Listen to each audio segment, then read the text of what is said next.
السلام علیکم کسان بھائیو، میرا نام عطاء رحمان ہے اور میں لمز کے پلیٹ فارم سے آپ سے مخاطب ہوں۔ آج کی ویڈیو ہماری ترشاوا پھلوں سے متعلق مشاورت اور رہنمائی پر ہے۔ لمز مخفف ہے land information and management system کا، اور یہ جدید زراعت پہ کام کرنے والا ادارہ ہے۔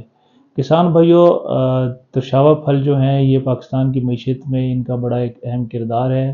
اور ہماری زراعت میں یہ ایک بڑا اہم جز تصور کیا جاتا ہے۔ نہ صرف ملکی معیشت بلکہ کسان کی جو معاشی زندگی ہے اس کو بھی یہ بہتر کرنے میں بڑا ایک اہم باغات کے طور پہ تصور کیے جاتے ہیں۔ کسان بھائیوں، ترشاوا پھل جو ہیں ان کی مختلف قسم کی ورائٹیاں وہ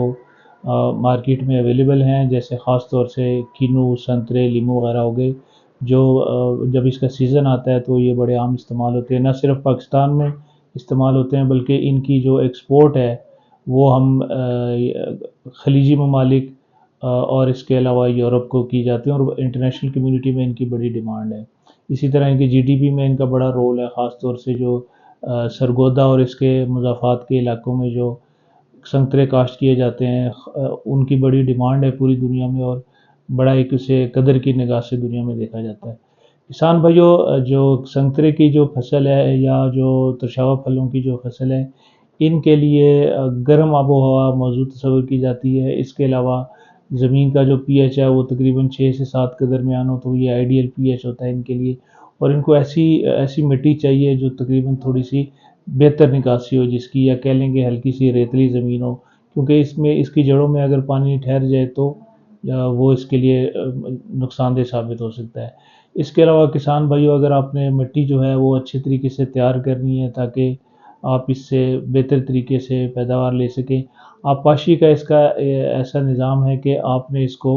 بھر کے پانی لگانا ہے، ایک دفعہ پانی لگانا ہے تک، خاص طور سے جو خشک موسم ہے اس میں، تاکہ یہ پودا جو ہے نا وہ اپنی گروتھ کو برقرار رکھ سکے۔ بے شک زیادہ وقفے سے پانی دیں لیکن بھر کے پودے کو پانی دیں۔ اس کے علاوہ کسان بھائیوں، اس کی جو کھادیں، جو شروعاتی کھادیں ہیں جیسے گوبر کھاد وغیرہ ہوگی یا ڈی اے پی، یوریا وغیرہ ہوگی، وہ پودے کی عمر اور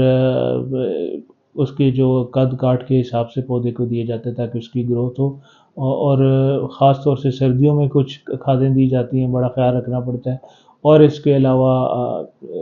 گرم موسم میں یعنی اگست تک پھر اس کو مختلف ڈوزز دی جاتی ہیں کھاد کی۔ اس کے علاوہ آپ نے اس کو مختلف قسم کی جو بیماریاں ہیں ان سے بھی بچانا ہے اور ان پہ نظر رکھنی ہے تاکہ اس پہ کسی بھی قسم کا ایسا اٹیک نہ آئے جو ان کے جو پیداوار ہے اس کو متاثر کر سکے۔ خاص طور سے جو موسمی اثرات ہیں جیسے فراسٹ وغیرہ آ جاتا ہے، کورے کا جو موسم ہوتا ہے اس میں آپ نے اسے بچانا ہے، اور اگر آپ ملچنگ کر لیتے ہیں تو وہ بہت ہی بہتر طریقے سے آپ کو اس کے اچھے ریزلٹس ملے گے۔ اس کے علاوہ کسان بھائیوں، اگر آپ اپنے باغ کا ریکارڈ مینٹین رکھتے ہیں، یعنی جس میں آپ نے پودا کب لگایا، کب اس کی آپ نے ہارویسٹنگ کی، کب اس کو کون سی کھاد دی، کب کتنا پانی دیا، اور کتنی آپ نے کون سی اسپرے کی، تو یہ ان لانگ رن آپ کے کھیت کو مینٹین کرنے میں بڑا مؤثر ثابت ہو سکتا ہے۔ اس کے علاوہ کسان بھائیوں، آپ کی کسی بھی طرح کی اگر فصل ہے تو آپ لمز کے پلیٹ فارم پہ آئیں، اپنے کھیت کو رجسٹر کریں، اور اپنی فصل سے متعلق چاہے وہ مٹی کی معلومات ہیں، یا آپ نے اپنا موسمیاتی پیشن گوئی حاصل کرنی ہے، یا آپ کو یہ معلوم کرنا ہے کہ کھیت میں کہاں پہ زیادہ کھاد کی ضرورت ہے، کہاں پہ زیادہ پانی کی ضرورت ہے، تو یہ ساری معلومات آپ کو لمز کے پلیٹ فارم پہ اپنے کھیت کو رجسٹر کرنے سے بلا معاوضہ فراہم کی جائیں گی۔ سو امید کرتا ہوں کہ آپ لمز کے پلیٹ فارم پہ آ کے خود بھی رجسٹر ہوں گے اور اپنے باقی کسان بھائیوں کو، ساتھیوں کو بھی اس طرف ترغیب دیں گے کہ وہ بھی آئیں اور رجسٹر ہوں۔ آج تک کے لیے اتنا ہی، نیکسٹ ٹائم تک کے لیے اجازت دیں، شکریہ، اللہ حافظ۔